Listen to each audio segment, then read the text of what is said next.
সবাইকে ওয়েলকাম। আজকে আমার দিনটা প্রচুর ভালো গেছে, কারণ কি আমার সকালবেলা 7:30 দিয়ে পড়া থাকে। আর 7:30 পড়া থেকে ছিল না, মানে 7:30 সময় উঠেছিলাম। উঠে একটু পড়তে বসলাম, গাছে জল দিয়েছিলাম। তারপর তোমাদের বলেছিলাম না যে তোমার এসে দিয়ে কালকে নাচের ভিডিওটা দিয়ে দেবো। নাচের ভিডিওটা করা হয়নি বলে দিতে পারিনি। চলো আমি স্নান করে আসি।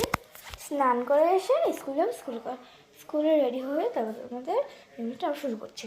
এভরিওয়ান, আমি চলে এসেছি। আমার যদি লুকটা ভালো লাগে তোমরা অবশ্যই কমেন্ট করে জানিও। তোমরা আমি আর তোমরা তোমরা অবশ্যই ভালো আছো, আমিও ভালো আছি। তোমরা বলবে আমার এই লুকটা অবশ্যই অবশ্যই কিন্তু কমেন্ট করবে যদি ভালো লাগে। চলো আমি খেয়ে দিয়ে আসি আজকের মতন।